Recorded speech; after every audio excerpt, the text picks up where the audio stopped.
Let's pray. Heavenly Father, we're grateful for this chance to be together in this way, and we thank you that it is your Spirit that unites us, and we have this shared fellowship, and we thank you for that, Father, for Tom Torrance and our opportunity to understand more of what he teaches us. And so we pray for your inspiration in this time together today, that you'll bless and guide us. Lord, we thank you for all the gifts you give us, especially for your Son. And by your Spirit, we come now and we pray for your blessing in Christ's name. Amen. Amen. Thanks, Ted. Well, it's great to have you all here today. This is the beginning of a new journey into the Christian frame of mind, reason, order, and openness in theology and natural science by T.F. Torrance.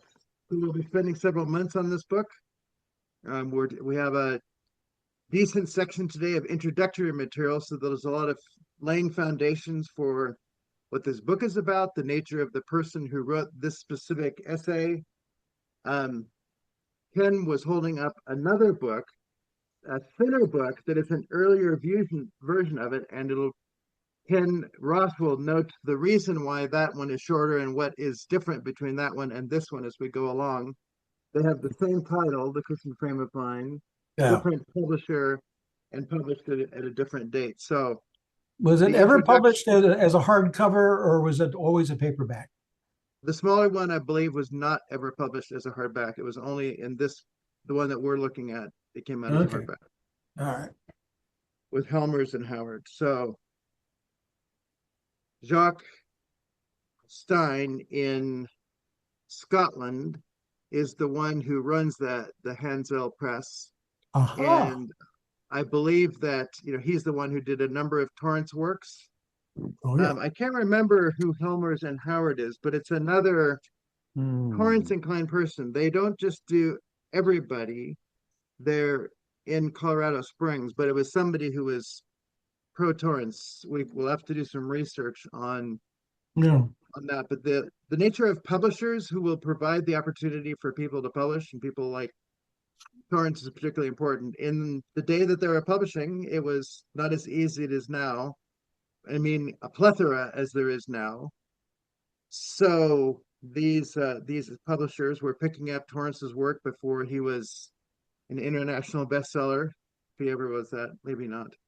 But we are grateful for the different publishers who apparently were able to pass from one another and to do edited versions, which Ken will catch us up on the story of that today as well. So this book, I won't say much more than what Ken will say.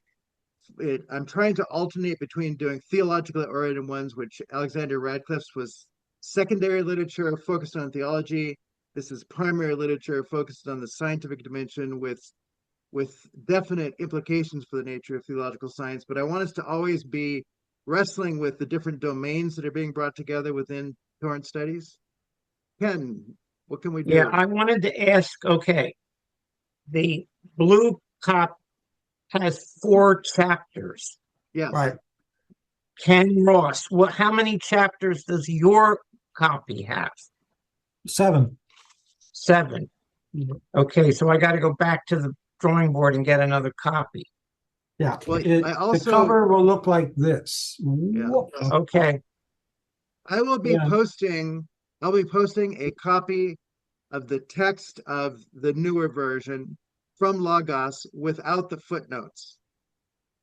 So I've put up already the forward and introduction, or the preface and introductions.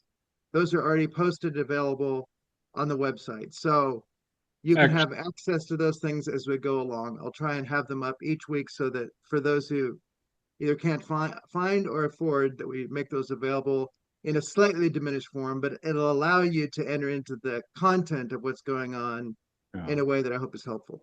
Excellent So- comp. Excellent comp. So they'll be on Logos software? It is on Logo software. I am copying it, making it into a Word document, and posting the Word document For free. Okay. for free. For free. So there you go. So that's the plan on that. Yeah.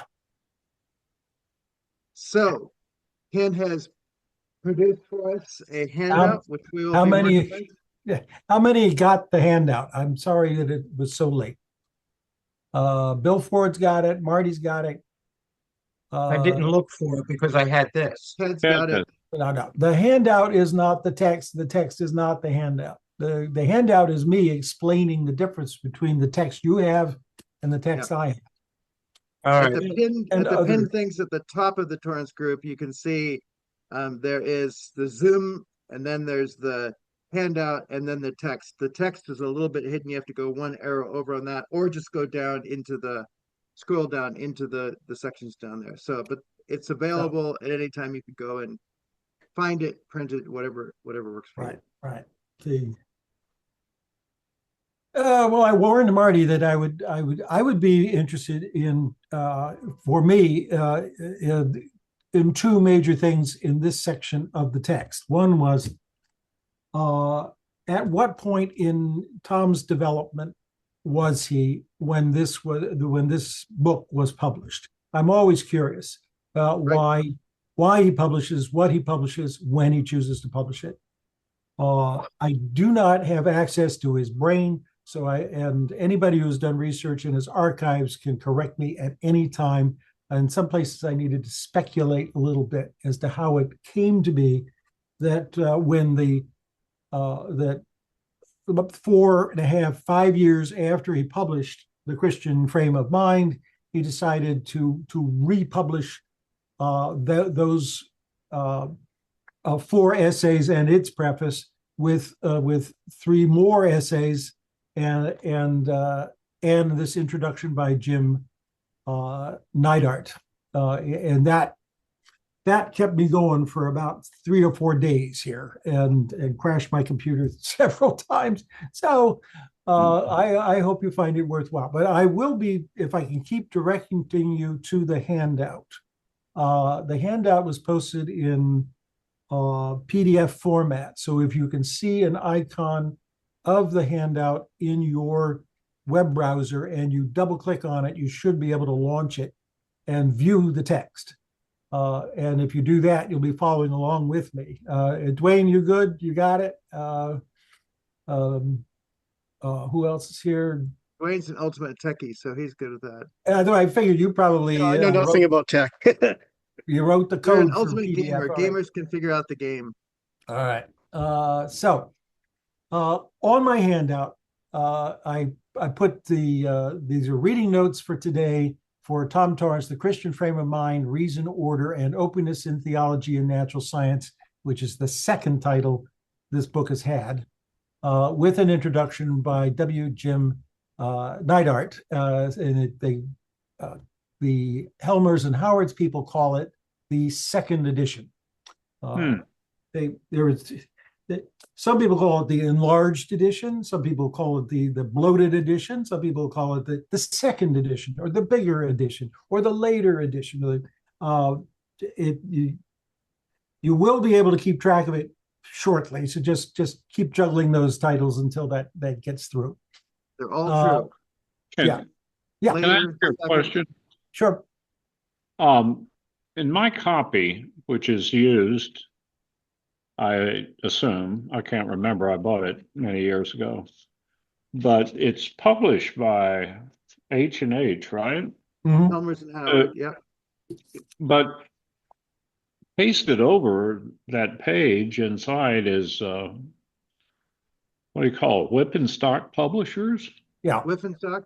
Why did they, any idea with that? I mean, Marty will be able to speak to that better than me, but my very fast. Whiffenstock began as a company that took books that are either out of print or difficult to get. And so with the help of people like Todd Spadell, a lot of T.F. Torrance, Ray Anderson, other people came under the publishing of Whiffenstock.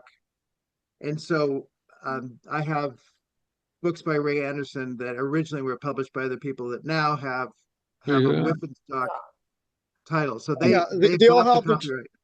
They've got all the generic covers like that. A lot of stuff you couldn't find. Like there's so much stuff from Torrance and Riffenstock. but this is not generic. This is the original cover. I just looked up on Whiffenstock. All that other stuff they published that you couldn't get access to, and then now they've got it on their connected with Logo, so you can search all that stuff. It's just crazy. Yeah. The second thing about Whiffenstock is that originally, Windows, was it called Windows? There's a bookseller, the bookseller associated with them in Oregon, that also is one of the largest Christian used book buyers and distributors. And so if it was their company that bought it and you bought it from Windows booksellers, it's likely they would have put a stamp over it saying, we now own the copyright. Right. That's what they're trying to tell you. Okay. That's what I think. And then, of course, when Logos Bible Software came out, they've been able to purchase or get the copyrights from Whiffenstock to put them on Logos Bible Software. And so all of it will list the current owner of the copyright, and that is Whiffenstock. And that's what I'm putting up for you when I put up the copies from Logos that I'm copying. That would be under Whiffenstock publication. Thanks. And I think you'll see that I do try and copy all the footnotes as to where it's coming from. I think you'll see it listed as a Whiffenstock owning the copyright. And they're also, it means they're being prudent. They bought the entire inventory of the previous publisher. I have one from InterVarsity that they bought it from someone else, and they just slapped their own label on the copyright page to say, this thing's still under copyright. I know that publisher went under. I bought their stuff. It's mine. Pay me. That's the I did. No good. All right. And Whiffenstock is my publisher for my first trilogy. The Face-to-Face trilogy is a Whiffenstock publication. So it's amazing how much these books have appreciated over about 10 years or so. I mean, the cost of them has gone up, you mean? Yeah. I could sell my library for 3 times what I bought it for. Right. Rough estimate. I hope you have your will done up just so that it goes to people who are worthy of the contribution. Yeah. So on Ken's page, then you can see A is the earlier one, is the outline of the earlier one, and B is the one that we are looking at. So that follows with the additions that are there, and Ken, I'm sure, is going to be talking us through those as well. It says it is a little tricky because some, like for example, the preface is dated April 1984. And then it lists the first 1, 2, 3, 4 essays that are in the second edition in the same sequence: the Greek Christian mind, the concept of order in theology and science, man, the mediator of order, and then after that they insert 3 new chapters, and then finally 7, the universality within a Christian, the university within a Christian culture, which is probably the oldest essay in the whole book, first or second edition. Tom gets of course the sermon as well, which the sermon gets tacked on here. Yeah, also tacked on. I sometimes wonder if Helmer and Howard didn't try to sweeten these things. There is a fellow who worked at Helmer and Howard for a while, whose name is escaping me, but here we go, Lee Wyatt. He was a Presbyterian minister, graduate of Louisville Seminary. He might have known. I knew him years ago. And he's now he went to Texas. Yeah. He tried to get into publishing, and it's possible that for a brief time he worked for the publisher here, because he did a lot of the editorial stuff, and he's thanked in 3 places in the text of this book for a little extra work he did, like inserting the subtitles, arranging the bibliography, and proofreading everything. I was rather tickled to see that he also is thanked in The Knight's Move, which was written by James Loder of Princeton Theological Seminary with Jim Neidhardt. It seems that Lee Wyatt has sections on Torrance in it. Very good sections, and the only book I've ever seen that spent this much time on Kierkegaard. Hooray! And it is. Ooh, when I was doing some reading in Alistair Heron, he was saying that he thought that this book was one of the first to accurately describe Torrance and science, and that we have to credit to Loder and Neidhardt. Though I will say that they are very careful in the writing of this book, and I have not yet read it fully. They don't partition up the subject according to the author. It's all of it written in one long overview, but I'm pretty sure that Neidhardt is not an authority in Kierkegaard. That's James Loder. So every time that comes up, that's who we're talking to.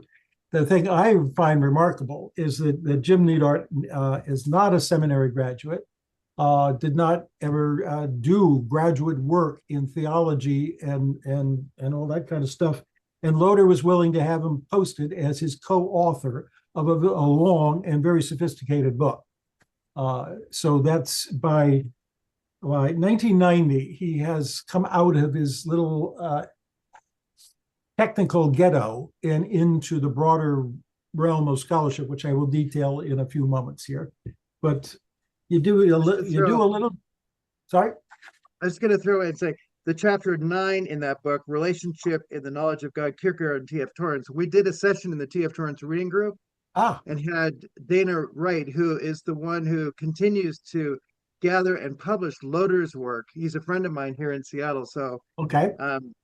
There is something that explores this book with that chapter, if you go back and look in previous sections. So it's important things to engage. And Loder is another one of these really hidden people who is of great value in terms of the outworking of the kind of the practice of what this means. And that book represents it with Loder and Neidhardt as two of the people who are worth exploring. What are the outcomes to build out of Torrance's work from it? So anyway, I just wanted to make sure we got that in. Yeah, when I was at Princeton in the early 80s, Loder was almost retired or already retired, and his name hardly ever came up. And I was really surprised and disappointed. It seemed like his light was being ignored, but the dogs were chasing another car by then. So there are still people who are furthering Loder's work, though, so it's worth recognizing. I met someone at Princeton the last time we were there for a bar conference who was working on him. Ken, I can't remember his last name, is another Ken. There's all these Kens in the world. So anyway, he has the relationality of Loder's theology. So it's all helpful stuff to continue the conversation of what it is we're doing. Now, Torrance himself says that this first paperback book, The Christian Frame of Mind, he put out because he had 3 essays on the Greek Christian mind, the concept of order in theology and science, and man, mediator of order. They said they just begged to be grouped together. And he tacked on the university within a Christian culture, which was an essay he had around that hadn't yet been published anywhere else. So he put it in there, which he likes to do. I doubt if he ever let so much as a laundry list go by without it seeing if he couldn't get it published somewhere. Get it into print, get it into print. I will drop in here that many other major writers I know of are the same way. And it's unfortunately now that he's not around to tell us exactly why he put things together. Sometimes it's like you've been handed a deck of cards and it's been shuffled once. And it seems like you might be able to put things back in order, but maybe you shouldn't because maybe that meant to be there. For 1985, Tom Torrance, in his first preface, which is much more detailed, says, yes, I meant these to be together. This is where my mind is right now on these topics, stuff I've been working on from about 1980 to about 1985 in the area of theology and science. it slumbers for a bit. Let me say, in his 1984 preface, TFT comments these lectures, some of the arguments in these earlier works, that is, divine and contingent order. Where did I put my copy? And transformation and convergence in the frame of knowledge. Divine and contingent is 1981. Transformation and convergence in the frame of knowledge is 1984. Those books got out the door first. And he's saying to his reading public, some of the arguments are now being carried further here. But in many respects, this little book can be treated as an introduction to the more detailed and difficult discussions offered in them. That's on page 9 in here. I'm sorry, no, it's in the 1984. Since all 4 addresses had to do with the bearing of the Christian mind upon human culture, they asked to be put together in this way. I then make the observation, I many times made it with Marty, these 3 volumes, Transformation, Divine and Contingent, and The Christian Frame of Mind, are all collections of lectures and essays that date from roughly 1977 to 1985, or from the time of his receiving of the Templeton Prize in 1978 and his retirement at New College in 1979, and the next 4 or 5 years. When he's decompressing, getting out of the daily, weekly, annual grind of being a seminary professor. In the immediate aftermath of retirement, he travels widely, he lectures widely. Alistair McGrath lists at least a dozen endowed lectureships that he gave within a decade of his retirement, which pretty darn good work. Some of these books, you'll find it on the title page, were that one of some of those lectureships. I suspect he implied considerable energy into bundling already written and similarly themed essays into such books that both got his ideas out to the wider public and cleared his desk of some long-delayed projects. Problem of lectureship publication is that they don't circulate very widely. It's sort of like a Festschrift. Maybe that's an inside academic joke, but everybody at the party who got a copy of the Festschrift loves that book. But I've got a Festschrift to James Torrance, which is signed on the flyleaf by David Torrance, and I picked it up secondhand. So, because it's a paperback, I'm pretty sure he has all he wants in a hardcover. If you want your ideas to be widely discussed, you need to get into places where they get indexed, and so that the story can get out more. And some of these more journals, learned journals over there, and lectureships on another continent, maybe they get indexed, maybe they don't. One of the ways he could be sure that all of his stuff got bundled and out there in hard covers where they'd be bought by libraries and indexed, that was what he was trying to do. He did that his whole career. Marty and I compared notes as to, his doctoral dissertation was published as a paperback, and he knew darn well it will die if it is not rewritten, republished in a hardcover and put into libraries where people can find it. Then they'll get some notice. And it was quite the case then, and it's quite the case now. So I would suggest that the Christian Frame of Mind had been assembled as a capstone to his decades-long research and writing on theology and natural science. And the editors at Helmers and Howard, his publisher at the time, conveniently lists all of TFT's principal works, 1981 to 1985, the period I'm talking about, right here on the inside flyleaf opposite the list. title page. I think they are making the point. This is what he was doing when we printed this book. That this is where this book fits into his collective thought since. Let me get the top one here.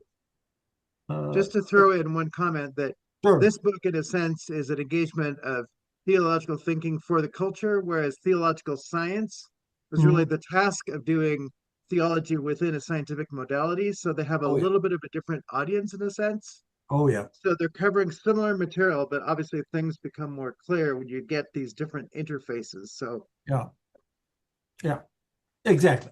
Or I quite agree.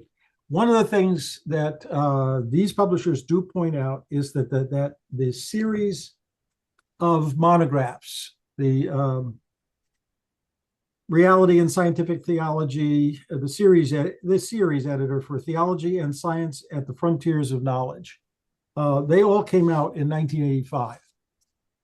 The editor for those books, Tom, was reading those books, editing them, back and forthing with all sorts of people on them. That's where his brain was working when he wasn't also bundling these already written essays and getting them out the door. One of them, of course, was Harold Nebelsick. And why do I reshelve stuff when I need it? It's Marty, you got it? Circles of God. It's called Circles of God in the British editions. Yeah. All right. There we go. Yeah. Thank you. Theology and Science from the Greeks to Copernicus. and that's volume 2. Torrance wrote the first in the series of 12. This is the second one. Right. And it came out. Is it the same book or is it a slightly different title? I have to go get it. I can't remember.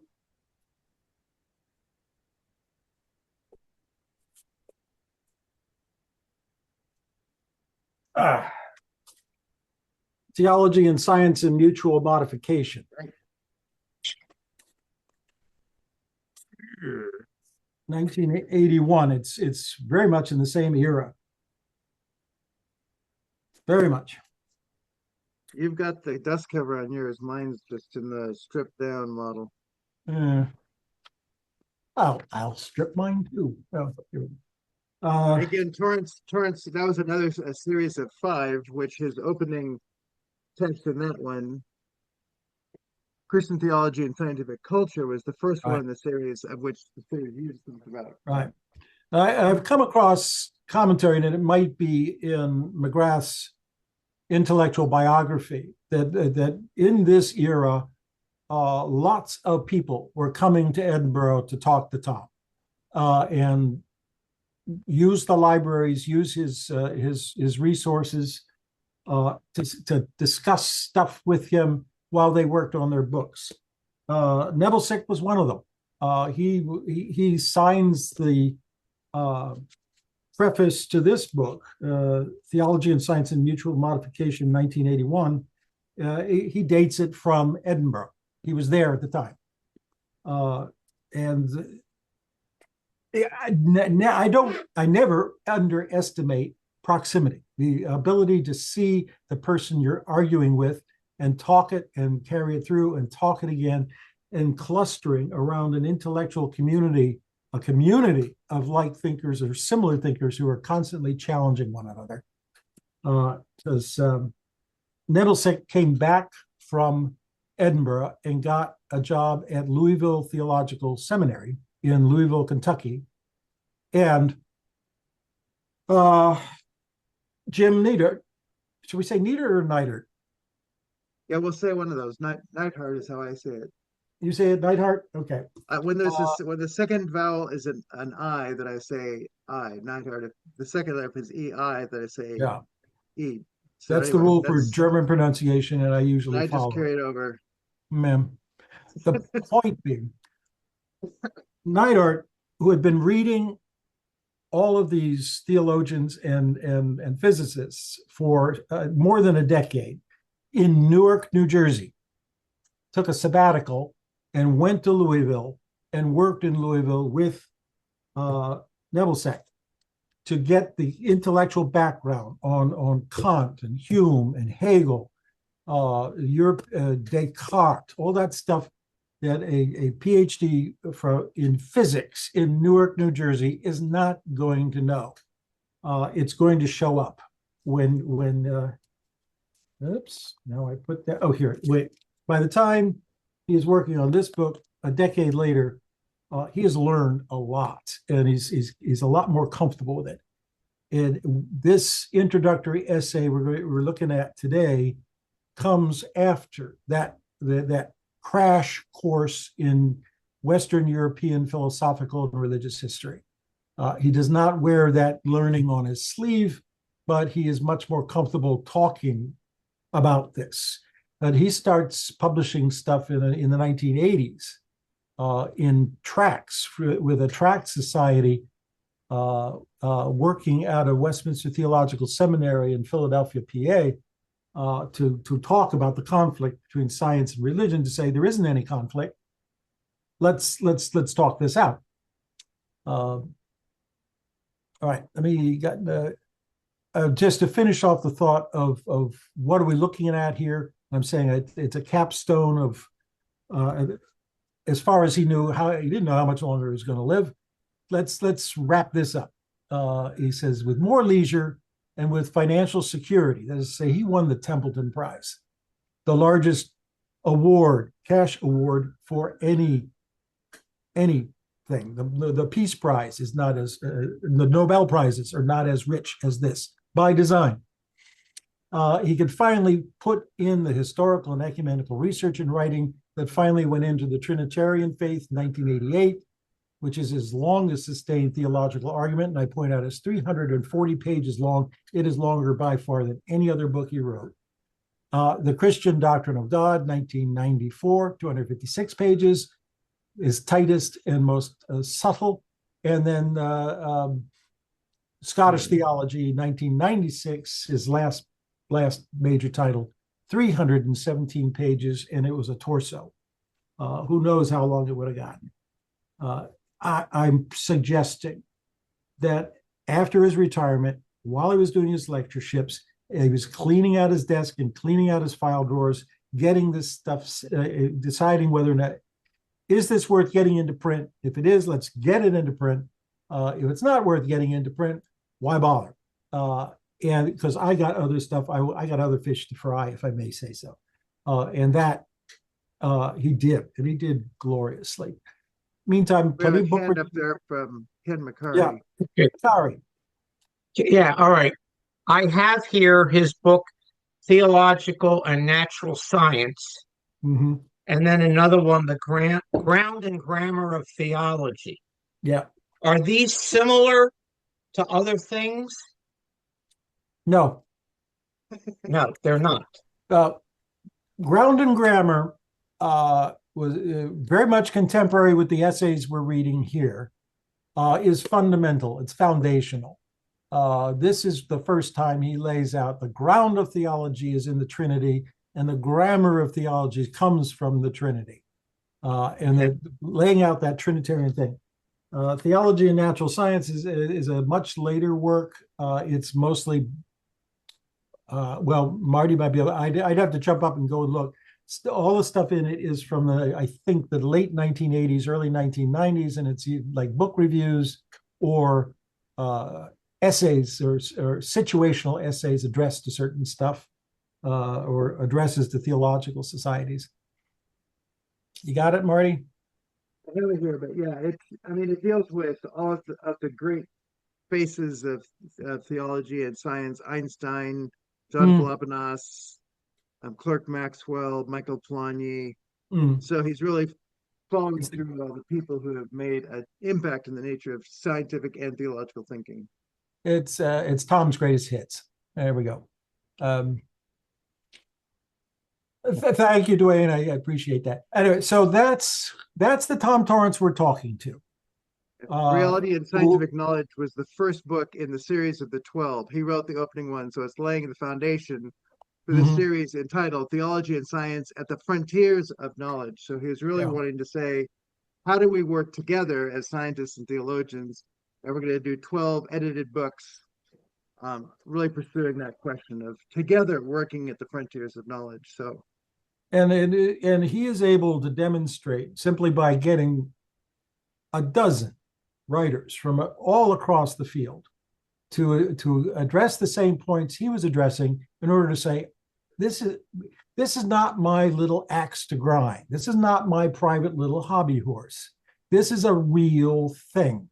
It matters, and it mattered before I got here, and it'll still matter after I'm gone. And you don't have to agree with me in order to still take this whole topic seriously. Nevelsic, unhappily, died prematurely, and for that matter, Neidhardt died. He died at age 59. I don't know what he would have come up with if he had lived as long as Torrance did, because he was firing out essays just as fast. But that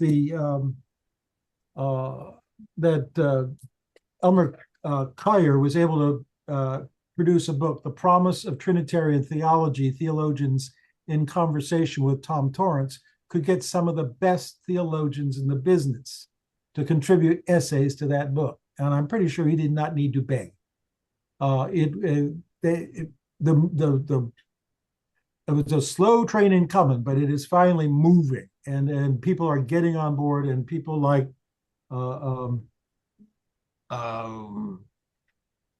boy, sorry. Yeah. I'm just glancing down here. While you're pausing there for a second, to note on Kindle, Neidhardt, there are some of the journals that he wrote in. You've listed the name of that journal. You can get them on Kindle. They're actually there. So that's the one place that I have them from. So anyway, there are other things he's written that are available out there in limited forms. If you go to the, and we're moving to point number 2, who are we listening to? I Googled him and I went on Amazon to see if they had any of his books. And one thing they did have was several of these tracts that he wrote in the early 1980s, pleading for a positive role for science in the life of the active Christian, which was difficult since he was coming from that part of the American conservative or almost fundamentalist movement where science and religion were enemies. That there was a war between science and religion. You could be religious or you could be scientific, but you could not be both. I now have a whole shelf of literature from both scientists and theologians saying that was wrong and we need to revise that.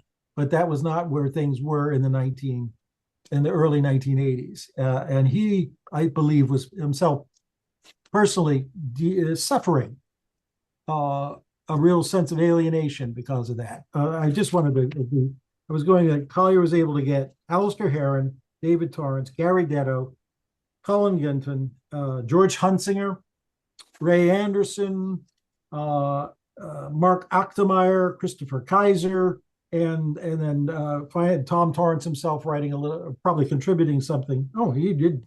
He responds to all of these essays, so he put in original work. That's pretty good, I think. Excellent evidence that this is now a recognized field of study, and people are piling on board. All right.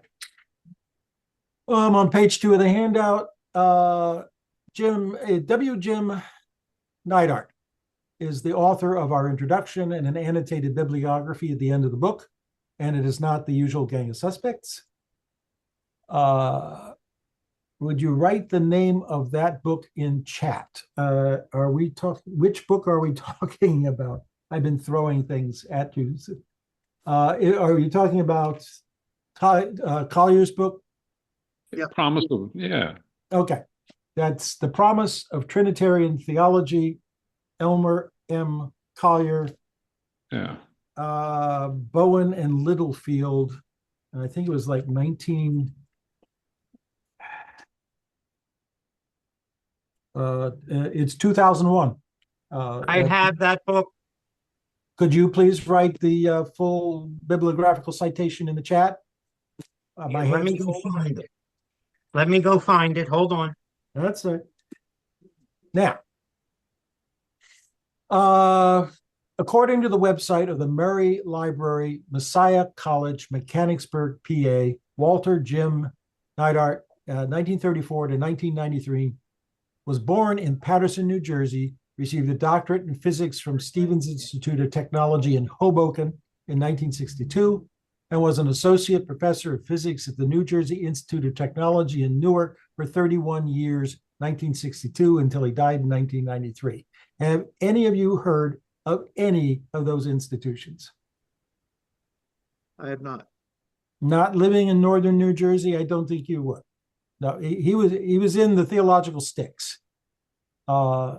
If you were talking about physics, these are really good schools. I checked their ratings and their academic things. They are large, wealthy institutes of technology. They do not style themselves as universities because they do not have a department of medicine, and they do not have a department of humanities or particularly religion. They are designed to be institutes of technology like MIT, but they are good rivals, or well, they're not in the same league as MIT, but they certainly are quality schools. They had no reason to blush. His problem was that he was a conservative evangelical, and he watched his students wilt under the relentless criticism of their spirituality by the overall ethos that you could be a scientist or you can be religious, but you cannot be both.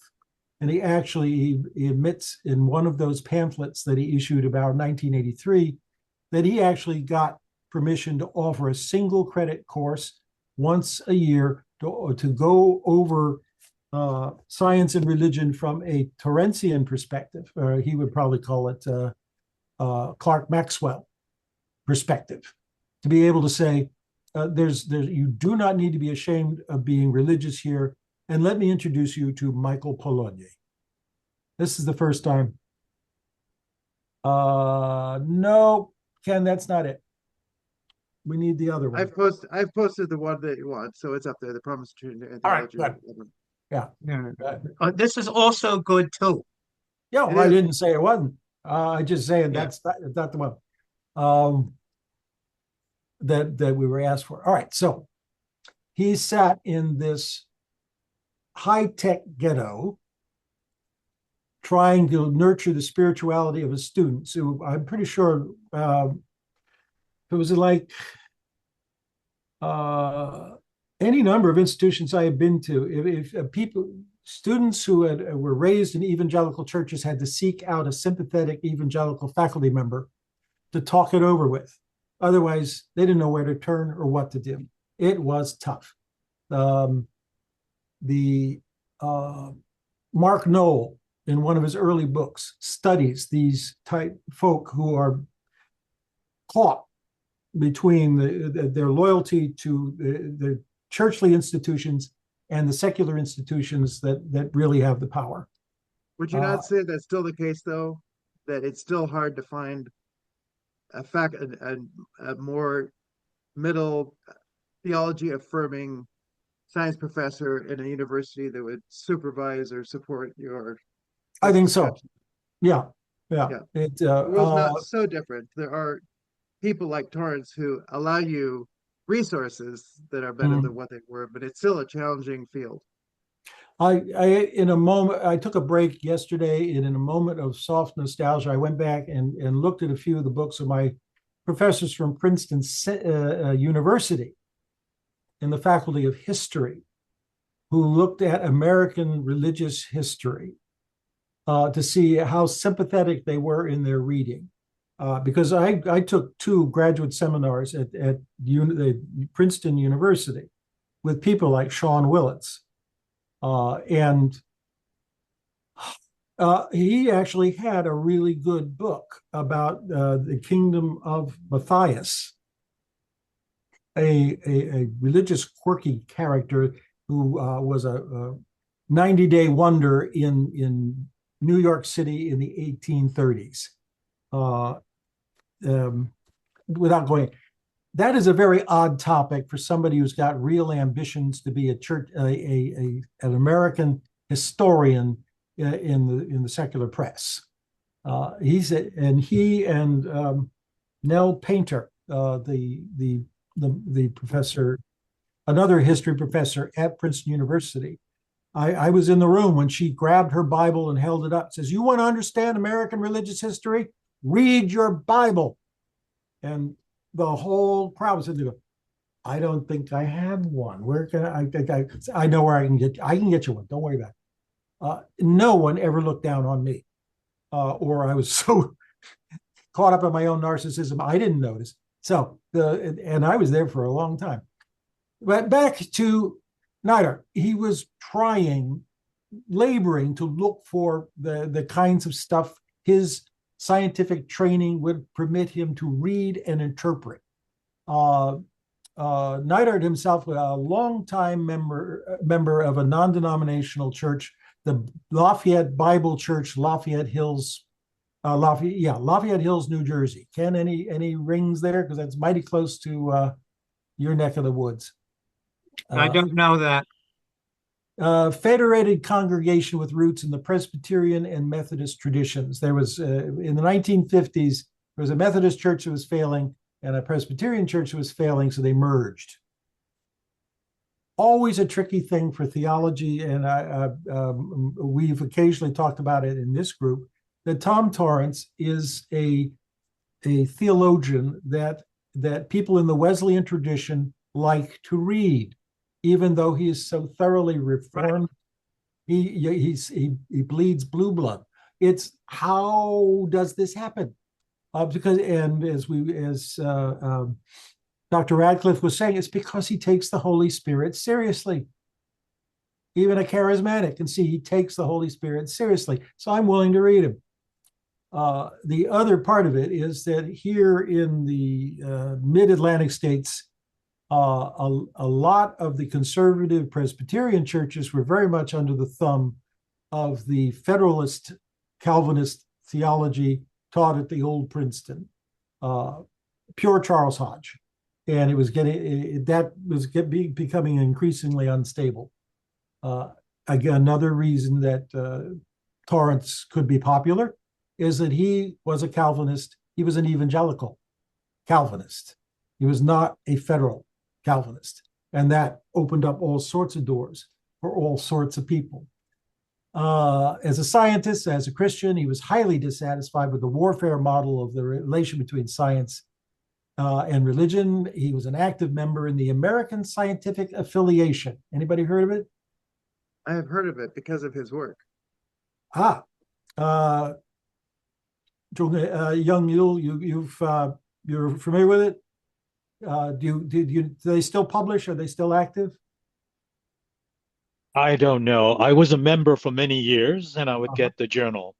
But after a while, I dropped out because many of the articles were focusing on science and evolution. I mean, the conflict between evolution and science, and I just felt that was not that interesting. But yeah.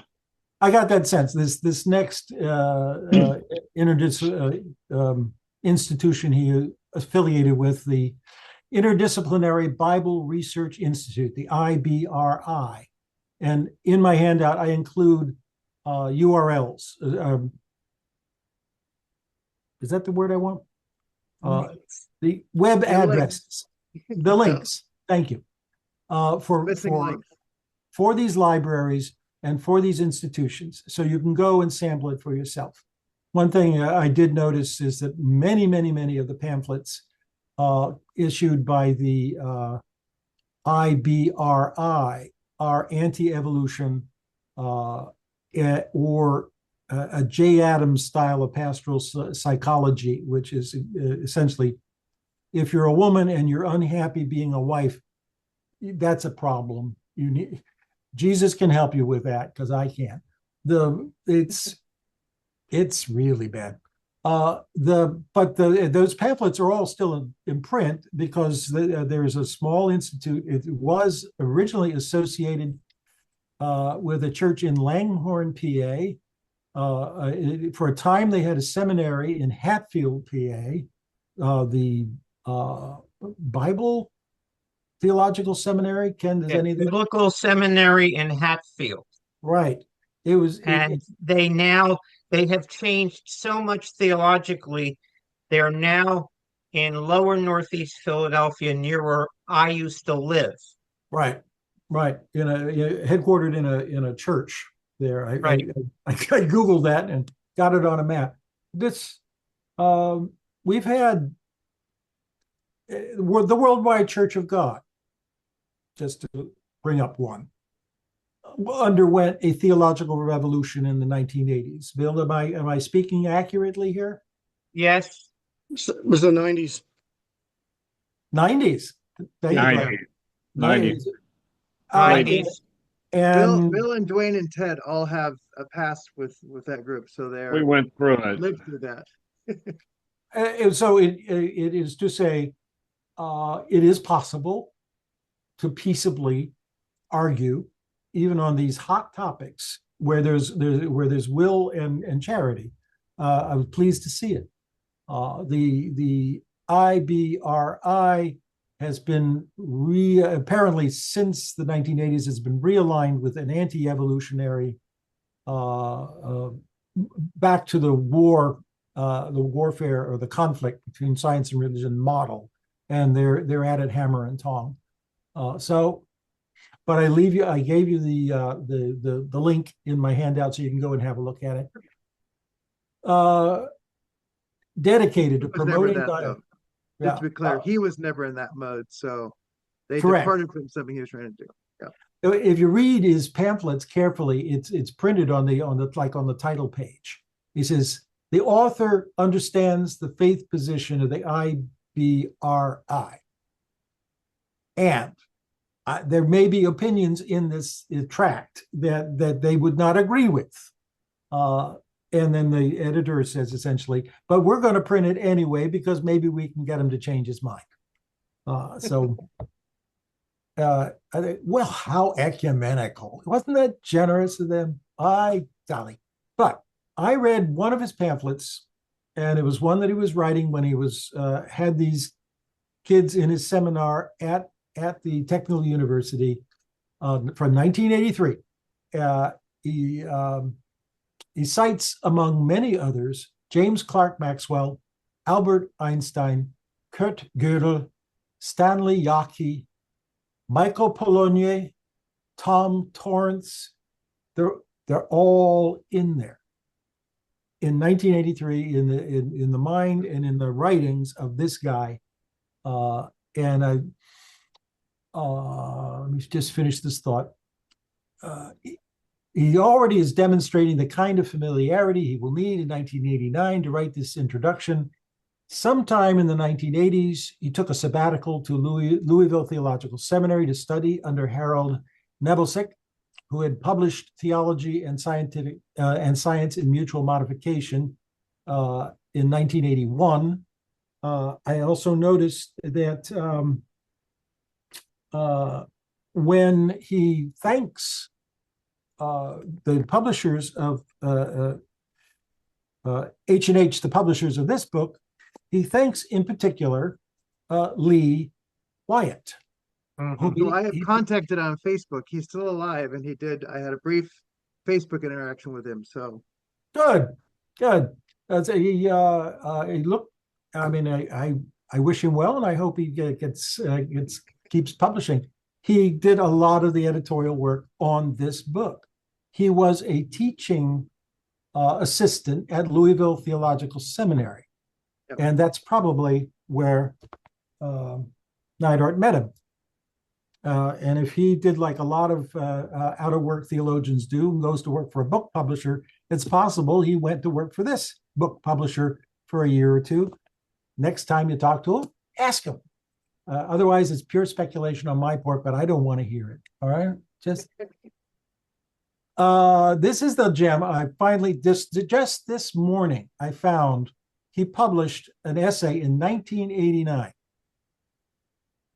in Perspectives on Science and Christian Faith, a long-running journal, the June 1989 edition.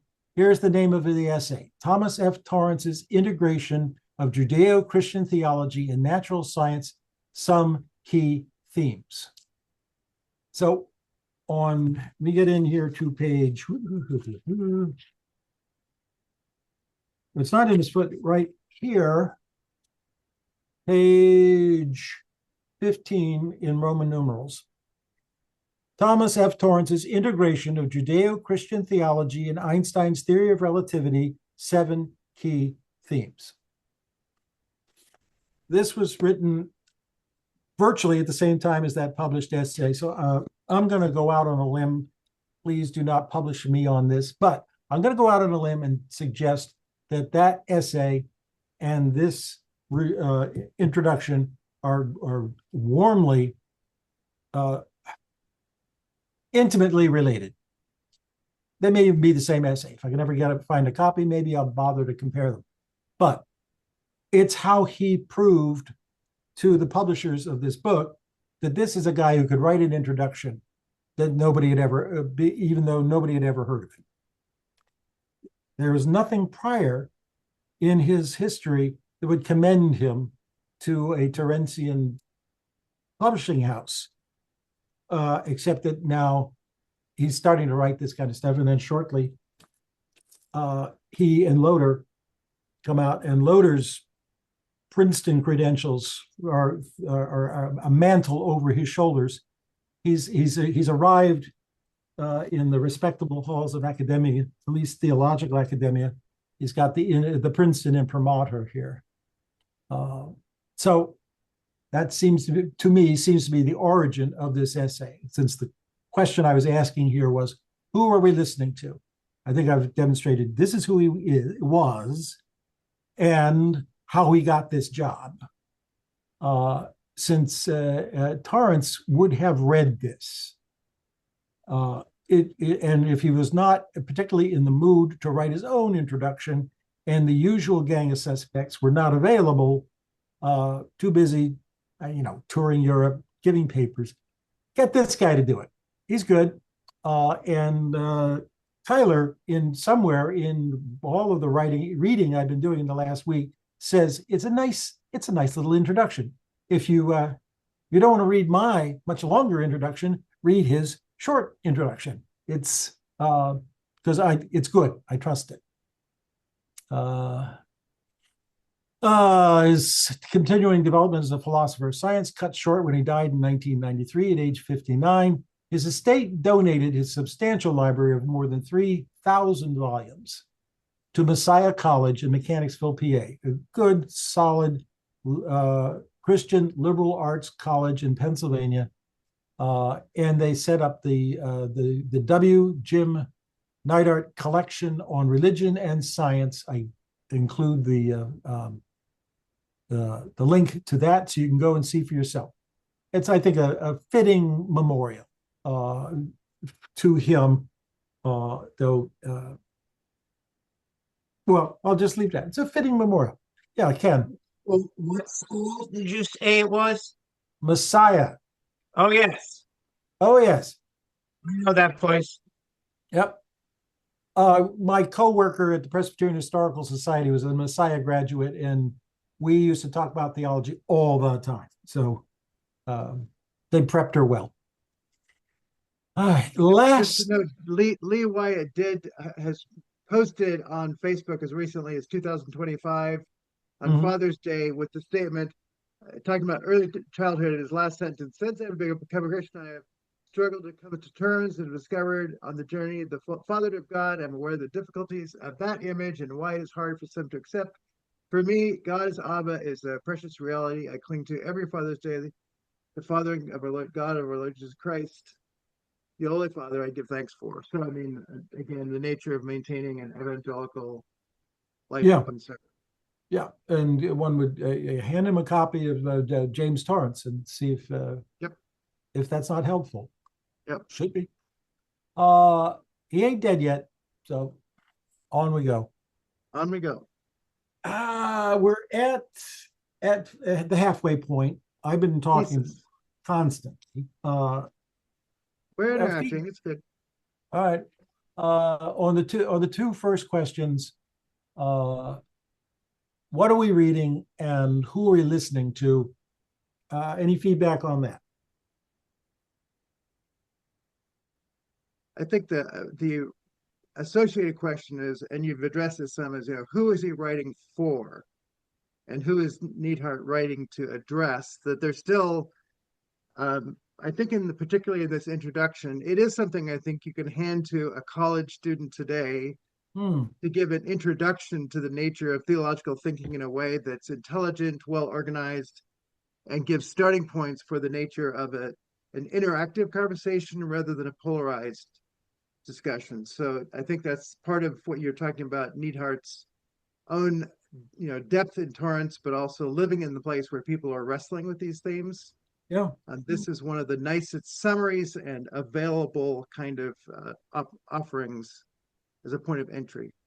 No, I just to test my fledgling thesis that this was to be a popular, not a popularization, because that sounds vulgar, but a clear explanation to an audience like his students at the Polytech, educated, religious, and able to read a full argument without throwing the thing down and playing nimbly peg. The whole, to be able to understand it and then have a book a book suggestions at the end for the next step. But I think you're right. And here on page 3, the thesis, which he gives in his first paragraph, he says, a major integrating aspect of Torrance's lifelong study of theology and natural science and their interrelationships is his deep interest in the relevance of Albert Einstein's profound understanding of natural science as manifest in relativity theory. I believe a good way to gain insight into Torrance's distinctive integration of theology and science is through a consideration of some key themes of Torrance's theology as related to Einstein's relativity theory. That's what he put here, and I will throw it in here. Ground and Grammar has several chapters on Einstein for theologians. So just to throw one other name in there that is important for me, in the original preface to the 1985, on the first page, some very eminent thinkers like the late John McMurray have even argued that science as we now pursue it is one of the principal products of the Reformation of the 16th century. And we're not there for a few days yet, but on the last page of the introduction, Neidhardt, then, the first one was Torrance speaking. Torrance's life and thought is a unity grounded in the realization that all meaningful knowledge is for the sake of action, all meaningful action is for the sake of friendship. John McMurray. Shouldn't be capitalized M there. McMurray hated the capital M there. Scottish theologian, philosopher. We will find later in the book that Torrance is going to talk about my two senior mentors, John McMurray and Michael Polanyi. So it's important for my work, but also understanding the nature of what it is that McMurray brings in as somebody who was a philosopher, who did work that was important for J.B. Torrance, but also for J.F. Torrance. Of course, I've written on this in the Scottish Journal of Theology. But his name somehow gets slid aside from these other people, but he is as significant as any of them. And the Gifford lectures, the form of the personal, self-as-agent, persons in relation, McMurray is seen as a magisterial moment. There have been more of that lecture sold of the Gifford lectures than any other Gifford lecture. So anyway, just to note the nature of what Torrance is doing and acknowledging here is something I think is important.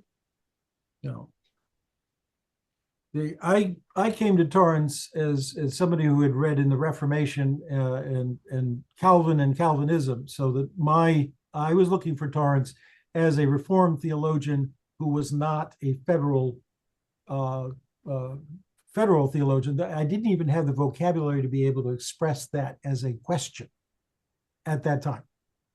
Now we've got Evangelical Calvinism is a very thick book detailing all that. I could get that, but I did not experience the philosophical side, where McMurray and there was I think a Taylor in there. In Britain, more people were reading the philosophers who said it's okay to be religious than it was to read the theologians who said it's okay to be a scientist. The wind was just blowing in very much a different direction. McMurray says in his book, 1961 book, that's kind of his autobiography, that it was in his study of geology that he began to understand the nature of the scientific method in such a way that it informed the nature of how he began to understand the nature of humanity and persons and relations. So to say Torrance's work of understanding the methodology of science, McMurray had that in place and hence was able to coexist with him. And again, our first point today on the unitary character of theological and scientific knowledge, in Torrance's commendation for knighthood, his first point he makes about McMurray is that he has a unitary understanding of the nature of reality and therefore has a basis to build on.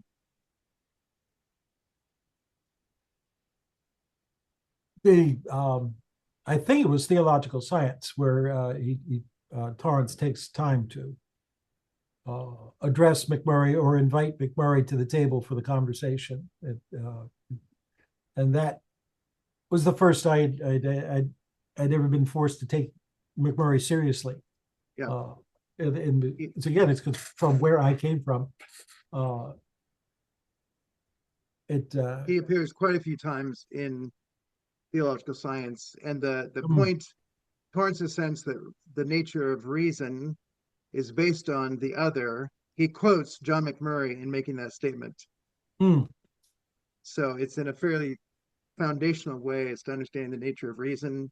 McMurray's book Reason and Emotion is a part of that. But anyway, he is much more important, I think, which is why I wrote the article, than people recognize. And in his commendation for knighthood at the very end, he critiques the social sciences of not doing the unitary work of the physical sciences, with one exception, he says, John McMurray, he's the closest to any, with one other maybe following behind Michael Polanyi. So he puts Michael Polanyi as a lower step in really understanding what it is this book's trying to get at in the integration of the world of the physical and theological and social sciences. Just checking, Polanyi ends up in the annotated bibliography that Neidhardt added at the back. Yeah. With long annotations. He's saying this is why I think this would be worth reading. I'm surprised that even though the big name that he became associated with Loder was Kierkegaard. Kierkegaard does not show up in anything else he wrote. Those must have been very interesting editorial meetings. James, we could make this book a lot shorter if you just get rid of the Danish guy for a while. But he a friend of mine has written a book. He studied in Edinburgh called Jacob and the Knight of Faith, Analogia Spiritus, and he argues Barth, Torrance, Kierkegaard in the whole nature of the understanding of knowledge as well. And perichoresis is his main theme. So there are people who are still taking on what I would say the beginning of these conversations based on what Torrance and others are doing, who are also picking up the Kierkegaard piece. Yeah, I appreciate that you've had us read in essays in places like with Alan Torrance and others to say, if you read Barth and you heard what he had to say about Kierkegaard, you wouldn't bother to read Kierkegaard. If you tried reading him and you tried reading him in the English translations, Victorian English translations, it would just give you a headache. Very, very hard to follow. It was not until the Princeton editions began to come out in the 1940s and 50s that there was an English text of Kierkegaard that a person could pick up and read. Yeah. That's another one of those little inscrutables that the whole cluster of ideas did not get out when you thought it might get out, because the translation was bad. Nothing more to be done. Okay, well, here is his thesis. So That if point three, we're at point three for those who are looking for the points. Point three, what does he say? What And does so- he say? Yep. And the one point that was scheduled for today is the unitary character of theological and scientific knowledge, which was from pages 15 to 20 in the Roman numeral pagination of the preface. The first 2 pages of the introduction is fanboy literature. I mean, this is Neidhardt saying Torrance has got it right. This is good. You really ought to read him, because I got it to him through James Clerk Maxwell. You can get to him through Kierkegaard or Karl Barth or any other way you want. But since I'm a physicist, I say James Clerk Maxwell is my ticket into this whole way of thinking. And Torrance understands Maxwell. I do remember back when I was in Edinburgh, people were saying that Torrance was the only theologian who talked to scientists and even edited their texts. And that they said that is what makes him credible to even to secular audiences and scientific audiences. And everybody at New College is kind of going, oh, what's that funny odor? Couldn't he read Kierkegaard instead? The getting to the science, it was his editing of Maxwell was what they were talking about. And I found out years later that he actually was a literary executor and made sure that his dynamic theory of the electromagnetic field was well edited and given a modern printing under his editorship. That's evangelism. That's very interesting evangelism. And Bruce Ritchie, who's a member of this group here sometimes, has written a good book on Maxwell.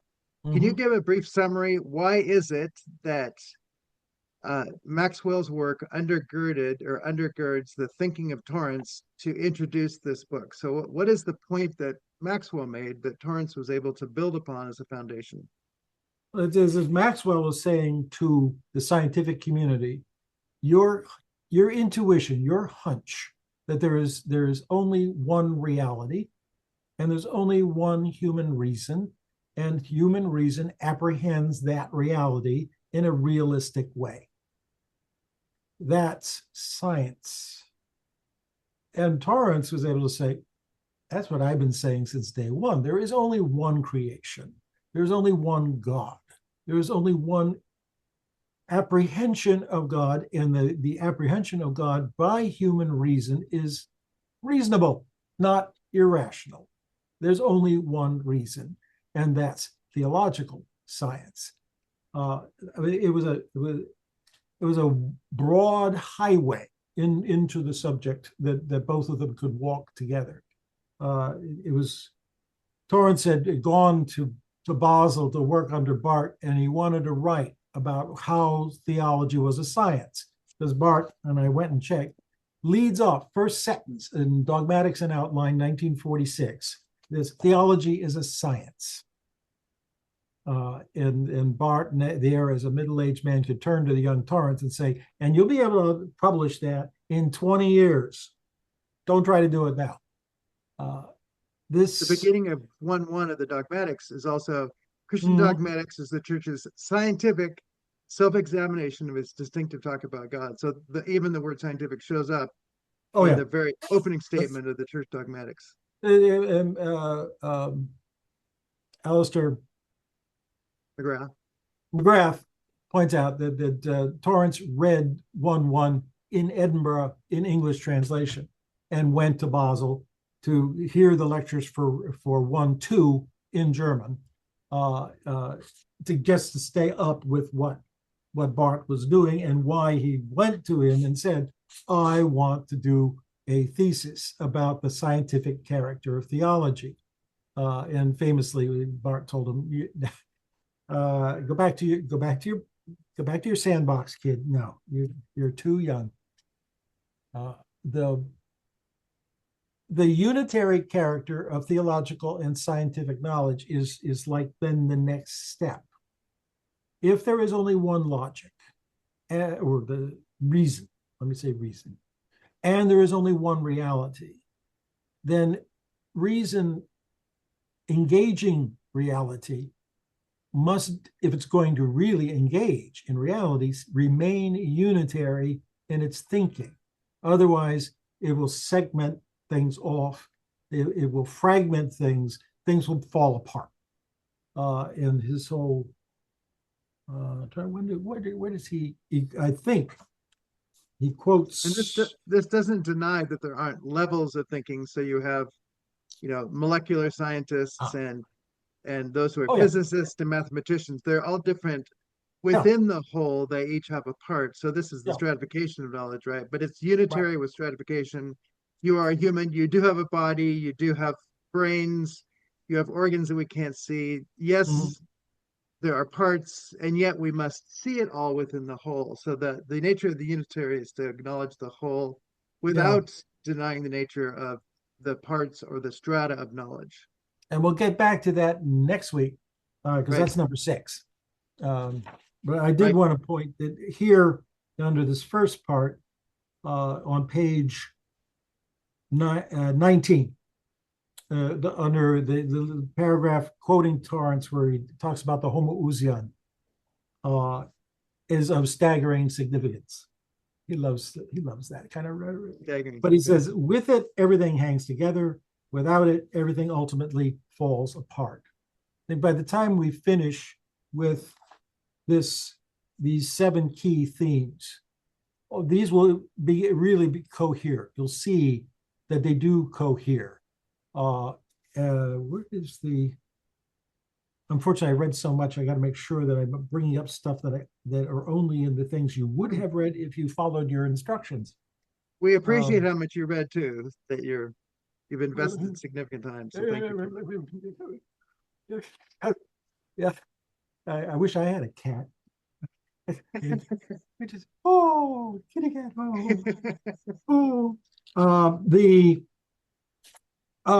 It's not Max. Well, it's Maxwell, but it's to me, Neidhardt interpreting Maxwell, who says scientific conversation is not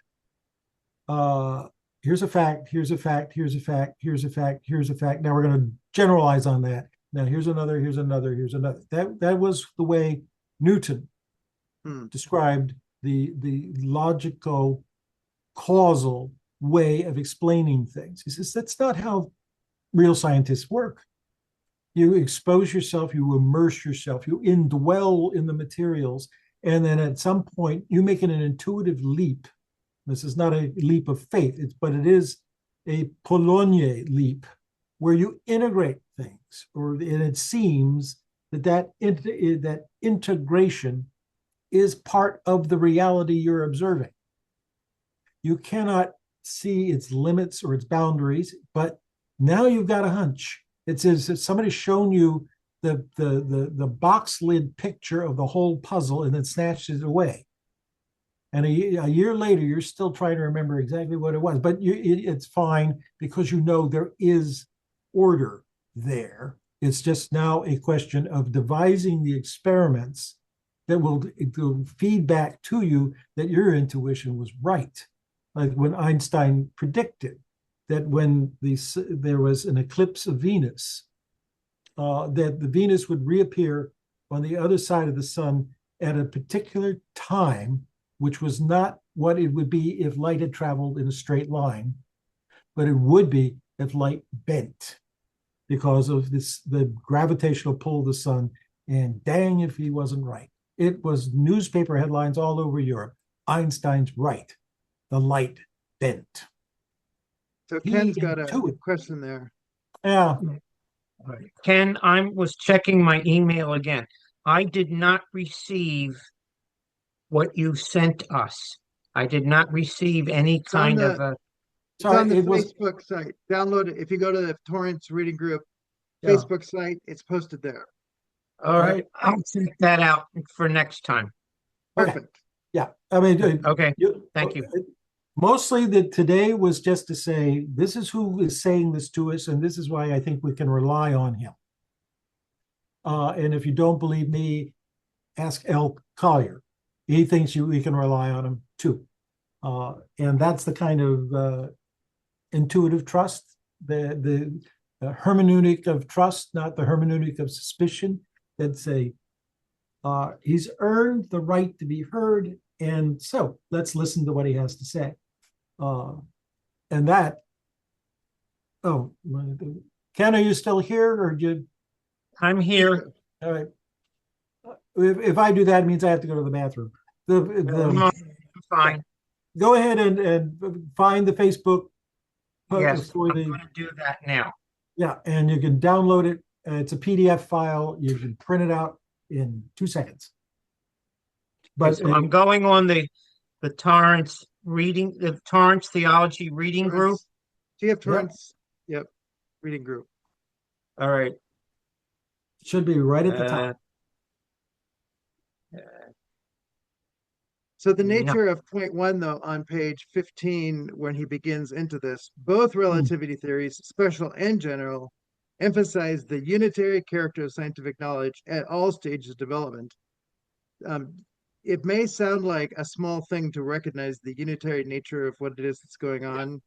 My first session in teaching counseling to say, in this classroom, we don't just deal with symptoms of individuals, which is what the world of psychological thinking does. That breaks everything down into parts. And at some level, you never even see the person because the individual with their symptoms is separated from the whole. We will see persons as whole, and their wholeness is their relationship to one another and to the God who made them. Everything will work within that. So the nature of seeing the systemic nature, and to bring up Clerk Maxwell at this point, and Polanyi, is to talk about the nature, the field nature of reality as persons even, and Polanyi, the nature of indwelling that field and learning as a society of explorers, opens us up to a different way of understanding the nature of therapeutic work, that it isn't just a broken apart thing. So special and general, to say all of those areas that we cover as scientific knowledge fall under this unity, which does not in any way deny our ability to recognize the many aspects of what that might look like, but that no one becomes arrogantly dominant over the others and say, no, only our view and not the others. And that's where the working together of theology and natural sciences is fulfilling the work of a more faithful scientific adventure of understanding the whole and not just the parts that we find are easily accessible and largely controllable. The nature of control, especially in the social sciences, to get an insurance company to pay for you. If you can't control it, measure the disorder, give a description, then you won't get paid. So the ability of Torrance to work in laying this foundation to say, we need to understand the whole and its many parts in their context is really, it's a huge invitation, but it reorients the whole conversation. And many of my students are saying that I'm having to rethink everything. All that I've learned about the different aspects of quote unquote broken mental health, they're all being changed. So the page 16 in the Roman numeral and 17 in the Roman numeral, where Neidhardt is saying there, all creative science is an integration of praxis and theory, and theology properly understood in practice is indeed a creative science.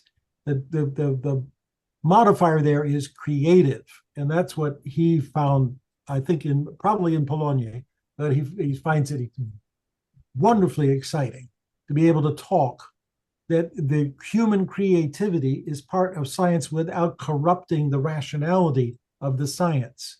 but instead the other way around. If you cannot be creative, you're not going to really be able to understand it. And how rational is that? It describes when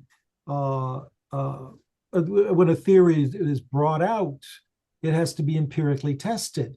And each empirical test is brought to the community.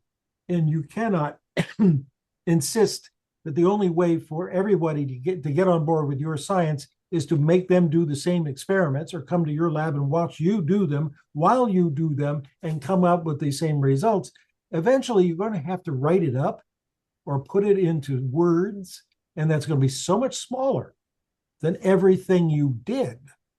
But if you cannot summarize it in brief, bullet points, there may be something wrong with your science, but the real science moves forward through bullet points. You generalize and put it out there. You generalize and put it out there, each time justifying those moves by pointing to your research and your work and saying, I wouldn't get these results if this wasn't true. But he is going to say in one of these points very soon. It's the next point. The absolute underpins the relative. Every relativity is the rule of most of our human interaction, but we have absolute behind it. I have my perceptions of it. Marty has his perceptions of it. And the only way our science together moves forward is I talk to Marty and Marty talks to me. I don't make him come over and read my Bible. He doesn't make me come over and read his Bible. We talk using what language we have and our background and our experience. And in that, we are being scientific. Rather than the word generalize, I might use the word we articulate. I mean, I think the word creative, when you're doing it wrong, you're generalizing such that it becomes abstracted, abstractions and generalizations. So rather than having abstracted science, which is one of the critiques of both Torrance and McMurray, we have articulations through science, and we come and bring our articulations and say, what do you think?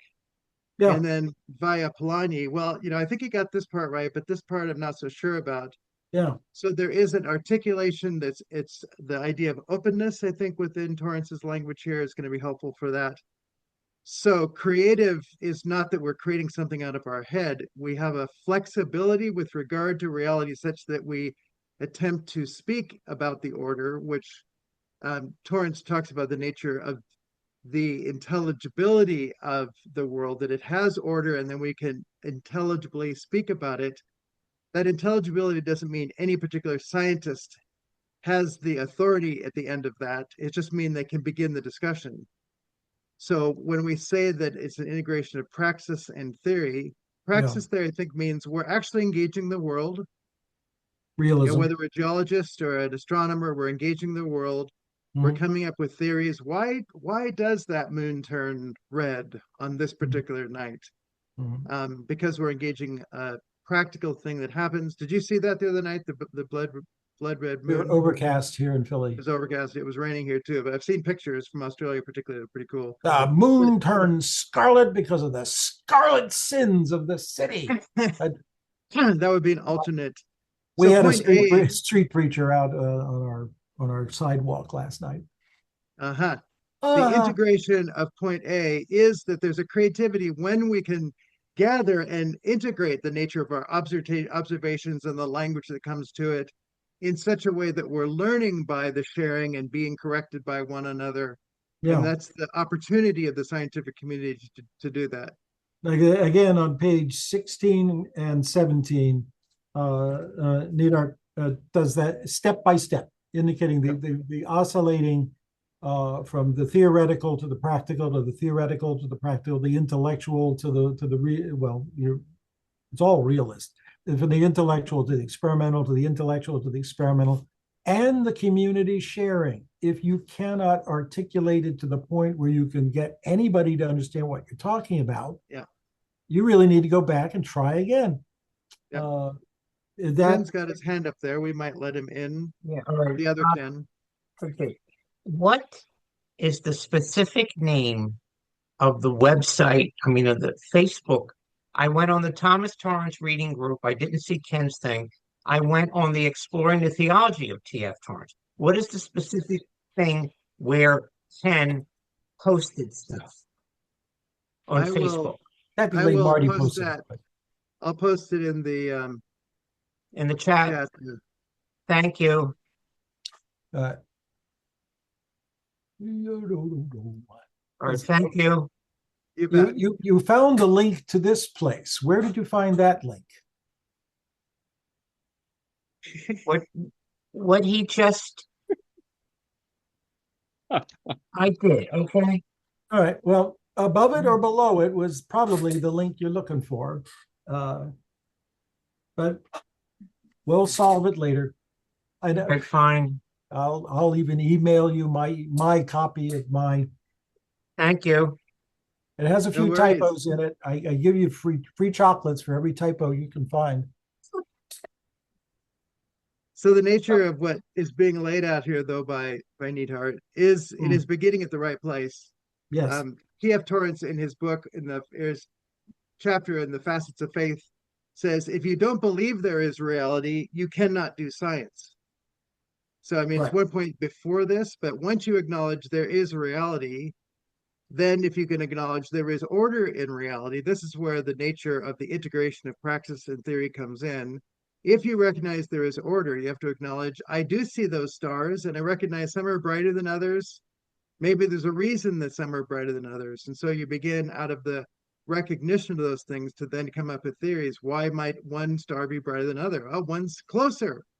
Oh, it's a planet. And so the nature of the practice of engaging reality, which I had a doctoral student I was supervising, and her doctorate was called Inside Out. It was, building a theology. I said, no, it's got to be outside, inside out. What do you mean? Reality has to come to us. We reflect on it. That's the point here. And then we speak about the nature of how we re-engage with reality, outside, inside out. It was several months of arguing, but finally her final document, outside, inside, out. Yeah. But And it's the scientific point. We don't shape our science or our theology merely by what's in our head. We are shaped by the praxis of engaging a reality that shapes our thinking, language, and all those things that flow from it. When I was at Princeton, Carl Fried Froelich and others would say the whole incoming class, they're all Kantians. They all sit there and say, I'm going to impose my reality upon this material until I recognize it as reasonable to me. Yes. And the ability of the material to impose itself on their minds in order to say, you're in a church, but you realize you're in a church. You really do need to get on a frequency somewhere where somebody else can hear you, or you're just blowing smoke out the window. Well, that's not theology. Both Kant and Descartes ultimately are inside out. I think, therefore I am. And the transcendental unity of apperception. I am transcending it. I have a unity of apperception, but it's my apperception, and I will organize my knowledge within my thought world around it. Whereas Kierkegaard, at some level, is what the word subjective nature. People thought, oh, that's just you inside. But no, that's the human engaging the other in such a way that is informed. And that's why Barth and Torrance have this affinity for the nature of that. Barth ultimately didn't like that on his grave it says that individual over against Hegel, that it sounded too individualistic. But the nature of methodology, that the other informs the nature of our thinking, both as persons as well as scientists, Kierkegaard has it in the right order, and that's why he was so helpful. No. But the pop conception of the way science works, was reinforced both in the church and in the academy by the same model of fact and logic, fact and logic, fact and logic. And if you cannot prove it's true all in its isolated self, you cannot move on to you cannot incrementally develop it into your system, because it might be false.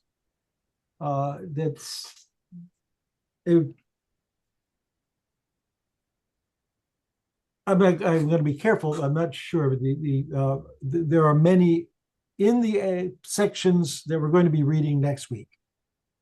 I'm pretty sure he's going to take up. I didn't get a chance to read ahead on that. Got bogged down in Newark, New Jersey. That how we look at things, our epistemology needs to constantly be checked and checked and checked again. And when Torrance was writing Theological Science as a way of apology in his preface, he says, "I'm sorry, I had to write this book 3 times. Every time I'd get to the end, I'd realize I was way too confident in my epistemology. I had to go out, tear it all out, and start over again." And a couple of other places in other prefaces, I found him admit the same thing. He was smart enough to know what he didn't know, and that is probably his value to us now. Any more feedback on this project? I would just for me to Marty, thank you for picking this book. Yeah, we're not done quite yet here. Oh, okay, yeah. Jump on. Bill, did you want to say something? Yeah, are you going to talk about intelligibility coming up next? Well, intelligibility is on the next page. I was going to finish with point B. I Go made a ahead. comment on point A. Go ahead. Go. And then intelligibility comes over on the facing page. But theology properly understood in practice is indeed a creative science. I think there is a general sense the sciences should not be creative. They should be truth grounding, which means objective to the point that there's no creativity involved. I think there is an intuition that basically kills the nature of what would be thought of as the creative. There are people who take science and do technological work. So we've made the technologists kind of the people who've taken science and used it creatively to create all of the different toys that we play with every day in our systems of communication. But so often people will say they're not the real scientists, right? They're just taking what scientists have found and they're putting it to work. But again, I think this is begging the question that if there isn't scientific work being involved every step of the way, from beginning to the investigation to the applications, that's what point 1, the integration of praxis and theory, is that we must see them all held together. Right. And so the word technology, we call Jesus a carpenter, but you know what the word is that's behind that word carpenter? Technon. He was a technon. And my blacksmith friend says he probably knew how to work with wood. He also was a blacksmith. He had to be able to make the nails and things and the tools that would work with the wood. He had to have a full technological awareness of all those things that were involved in the work of building things. And so we've limited, in a sense, the scope of who Jesus is as somebody who learned the skills, the practical skills, and the theory behind the making of them, the bringing of them together, and building houses, which again is no small technological feat.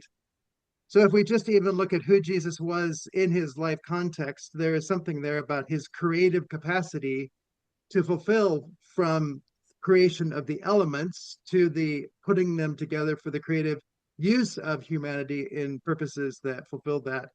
And theologically, of course, he was building a temple, and he was the temple. There are many dimensions we could talk about, the parallels of the technology of Jesus, so to speak, applied theologically. How do we build this? You can tear this down, but it'll rise up in 3 days. And I am building my church, and you are living stones. I mean, there's all kinds of images that are here that would say that there's an expanded sense of the technology of a full orb science if we just pull back the cover and recognize always engaging reality, always thinking about it, asking how these things fit together. What is the nature of the service that they provide for humanity? All these things are a more full orb sense of what creative science might do. Neither Barth nor Torrance wrote much on the nature of the social sciences, but they didn't exclude the possibility of it. And I think it's just more work to be done. And this, of course, is one of the things that I try to do. And that's why, for me, John McMurray, he opens doors that they, in a sense, didn't get to, though Torrance more overtly pointed to it, to say all these things matter at the same level. These aren't just things that live in our head, our theories, our schools of institutions. And the nature of my dentist friend who has a DDS and a PhD, who said, I got the DDS to practice dentistry in the chair and the PhD to move the field of dentistry forward.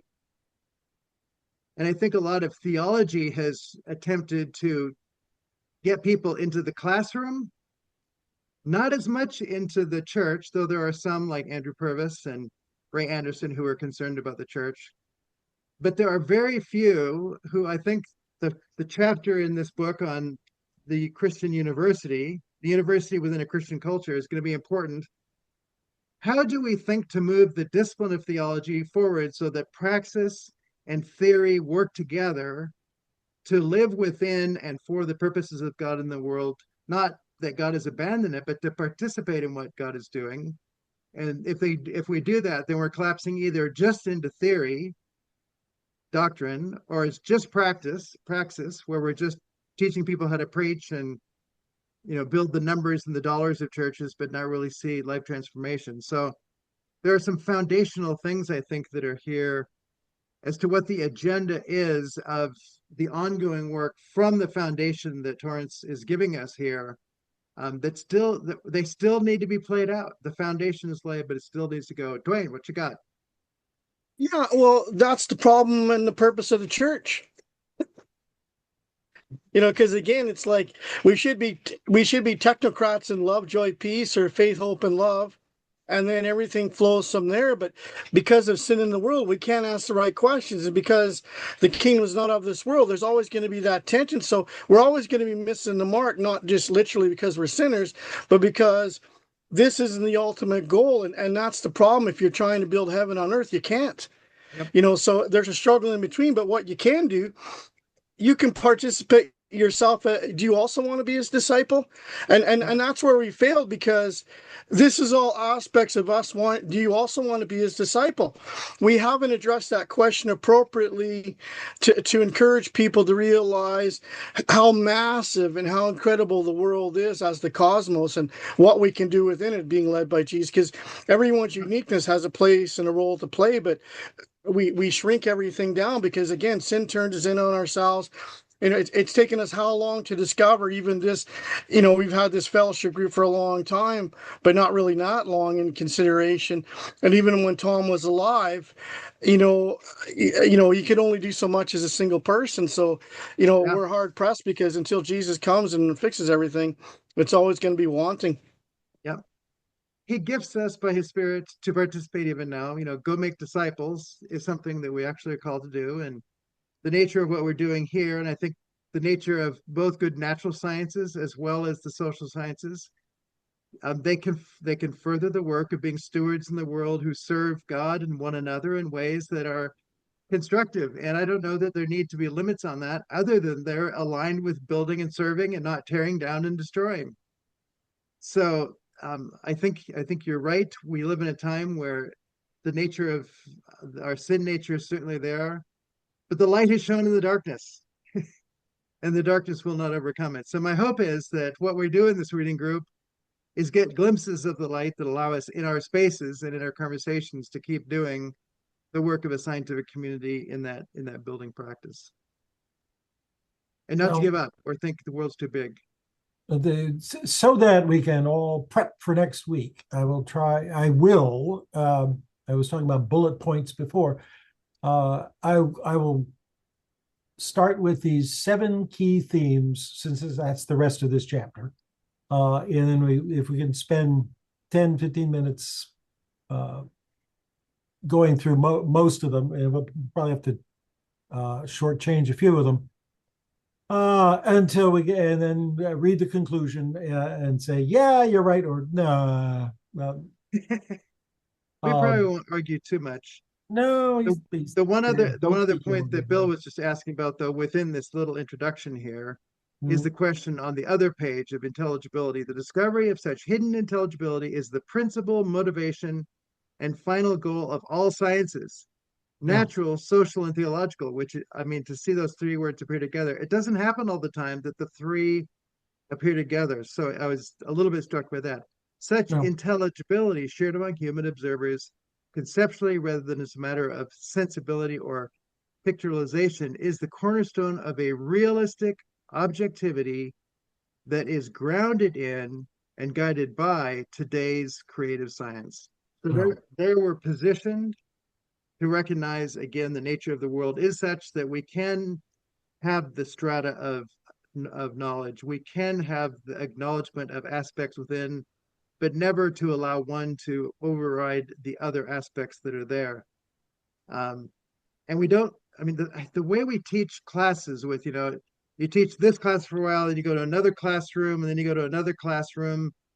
It does not facilitate the nature of what blacksmiths once had, where you had a process. If you start as a novice and you Right. learn from masters, and then you get passed to the next and they teach you more, but there's a sense of unity of task that different masters help to teach you to learn those things.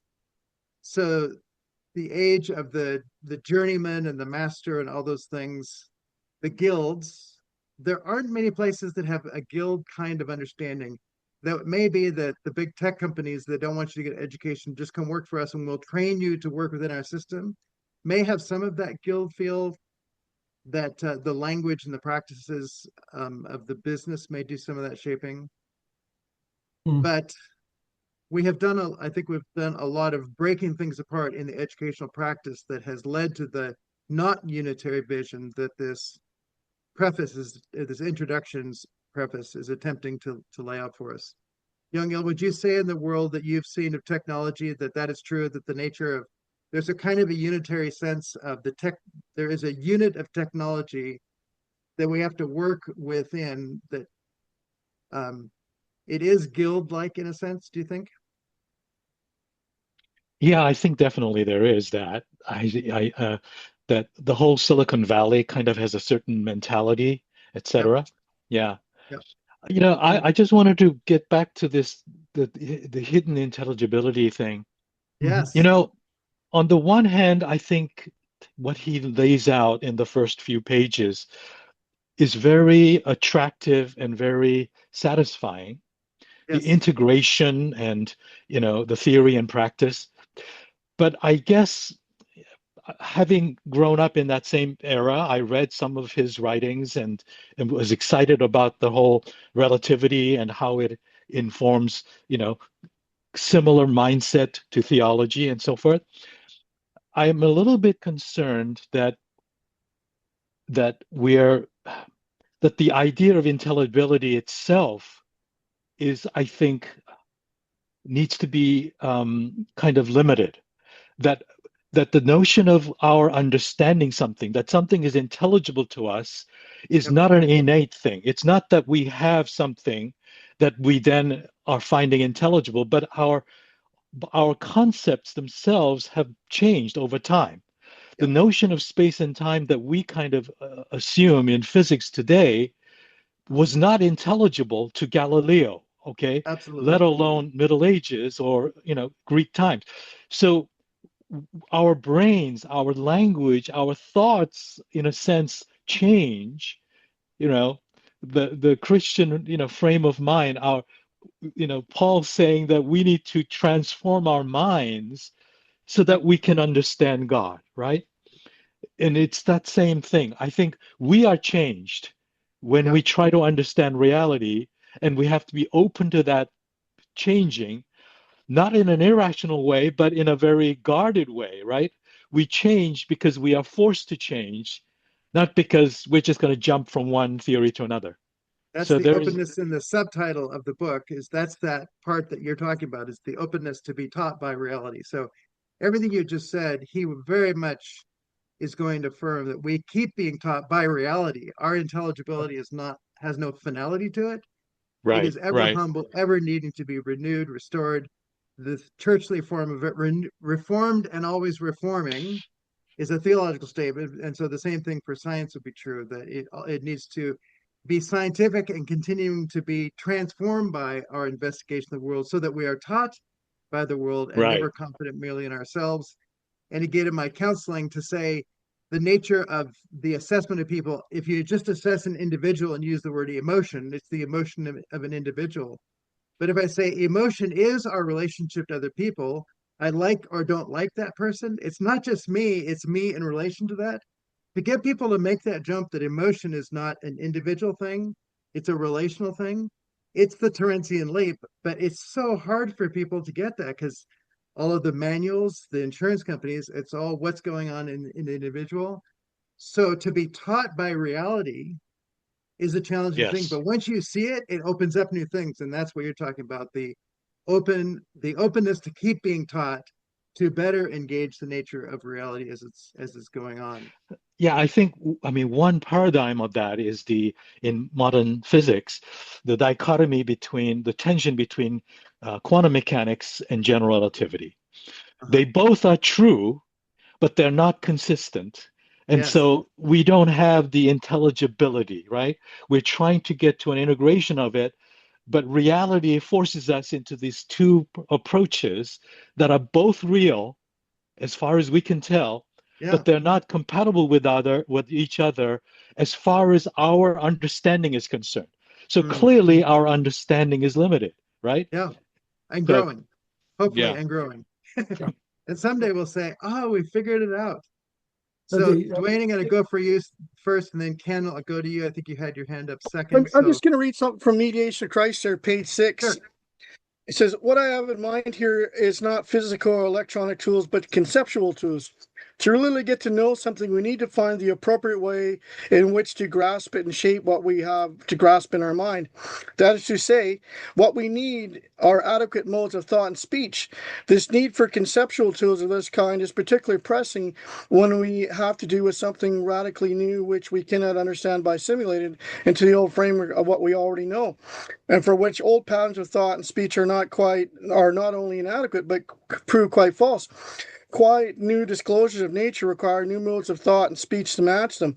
That is why, again and again, as scientific inquiry opens up new ground and quite unanticipated discoveries are made, it has to forge new mental instruments and invent new symbolic language, and why, if they are really matched to hitherto unknown aspects of nature, they open up out the possibility of still yet further discovery. Everything is process. It's a process. It's being and becoming, and you can't isolate things and pinpoint it down and say that's it and it's closed up. It's the contingency of reality. Great. Thank you for that quote. That was very appropriate. Thank you. Ken, to you. My son-in-law is a fine Finnish carpenter down in Jersey Shore, and he trains apprentices. So, that's where the education he's doing is on the job training. Yes. Yes, and I think some people go there. We have valued the college, university, the higher your degree goes, the better, without recognition of what's missing from what it is that somebody's getting there. And there's probably a place for both practice and learning at the same time with integrated faculty who talk to one another and work together. But for the most cases in the schools that I've taught in, those conversations do not happen. They are not integrated. So that becomes problematic. So Bill, did we answer your question on your question about intelligibility? You raised the question. I want to make sure we satisfied your curiosity. That's a long time coming. I know. Yeah, food for thought, but we're hoping he you'll forget uses the expression hidden, young Ale, and I appreciate your comments, hidden intelligibility, not within us, but out there. Is that correct? Hidden intelligibility? Absolutely. Yet to be discovered or having already been discovered, leading to some sort of grasp on reality, so to speak? Just an example on that, on Tuesday night, I introduced my students to family systems therapy, which Murray Bowen said, we think of a family of individuals with emotions that have to relate to one another. The family is an emotional unit. Anything that one person does or how they feel, everyone else is impacted. If we don't think of it as a unit, we won't see the hidden reality of the emotional unit that is going on within the whole family system. And he Yeah, did his work on, go ahead. he does talk about shared intelligibility as the linchpin upon which scientists and theologians build a consensus. It's how you can intellectually allow yourself to doubt and allow a certain element of relativity in your day-to-day operations without giving up on the quest to really know something eventually, and to grow in the understanding. Intelligibility is in the scientific revolution. It's when large crowds of folk, when reoriented to this new paradigm, that say, that makes sense. That makes more sense than the old paradigm. Family systems therapy, once you get into it, you begin to realize it's not just the dominant personality in the room gets to dictate the terms to everybody. No, but the dynamics of the family only makes sense when everyone in the family is consulted and incorporated into the decision-making process. And then it is more intelligible. It's not yet finished. There's no final thing here. But his point here is that as a scientist, he looks for expanding intelligibility. That what before our understanding was small, and now it's bigger, and we really do have a hope that it's going to get even bigger. We do not despair on the basic intellectual enterprise, though it is a lot easier. And that's why I just went and grabbed my copy of Thomas Kuhn, The Structure of Scientific Revolutions. He got a lot of criticism because he kept looking at physics, astronomy, the hard sciences, where mathematics and physics and astronomy could more or less be made intelligible to a large group of people rather quickly. And then when Newton's able to stand back and say, and let me pull it all together for you, it looks intelligible. And it took almost 200 years before somebody would sit there and pick at that and go, well, what if this little absurdity? That's real too. Detecting an absurdity, detecting some problem, detecting an injustice, an unfairness in the broader scheme of things is part of the rational process. It is what puts the demands on us and keeps us moving. We cannot wait to decide. My thesis is that love is the best strategy, and your thesis is hate is the best strategy. Let's test those hypotheses. How are you going to do that? There's no way to make that intelligible. There's no intelligibility that's going to grow out of that. One is just going to sit around going, we're the most lethal people in the world. And a world that's just going, yeah. And the world just got mighty dangerous for me. Shared or common understanding. I don't miss, for later, poking horns quote there he includes. So I want to say one thing before I forget. John McMurray has, I think, a very helpful image that when a child is born, they have no words, they have no reason or intelligibility. The parent provides for them the food and the things that personally they need just to survive. There comes a point where the parent says, water, and then milk, and then juice. And McMurray calls this the discernment of the other. And to say the rest of their life, the discernment of the other, of bringing language to the nature of those things and then choose the one you want, that is the seed of science. And yes, you keep developing, you recognize there are recipes and there are different cultures that have different recipes with different elements, but it's all discerning, oh, I want that and not that.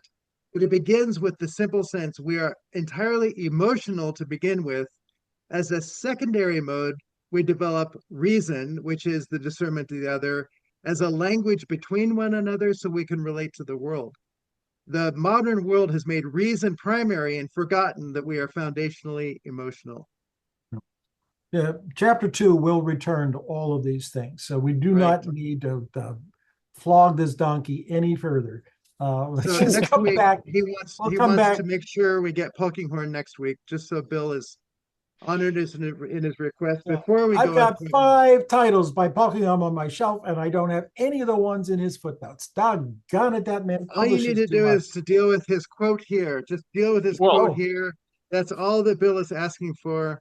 And He's then we'll right. move on to point one. When you reach the conclusion, look for the etymological faux pas. The conclusion of this book. Yes. Conclusion of this. Conclusion of the Of the introduction. introduction. Well, he's not Shakespeare, all right? Look for the etymological faux pas. Thank you. I will, because Okay. I only did that Lee Wyatt got thanked by our author of tonight, whose name I've already forgotten, Neidhardt, yeah. for all the comments and things. So if there's a mistake in the footnotes, we'll blame him. Okay? Because So for our today, hero I'm is- going to say Ken Ross, thank you so much for putting together a really deep dig, laying a wonderful foundation of background that I think would be very difficult to come up with that. So you've taken us places we never would have gone, and I think laid a great foundation for the intuitive sense we need to go forward to understand Neidhardt and then on into Torrance, that we're really building at a foundational structural level. So greatly appreciate that. All right, you'll be sending us more goodies for next week. Every I week will send it to. I post on the Facebook reading group the Zoom link, the text, and the handout. All so they're there. always there. All there. All there. If you All need right. more help with that, let me know and we'll give tutorials. I may do that. Thank you, guys. I have to get going and have Okay. anniversary dinner with my wife. Take care, guys. Happy 49th to you. Thank you. Blessings, everybody. Blessings on you all.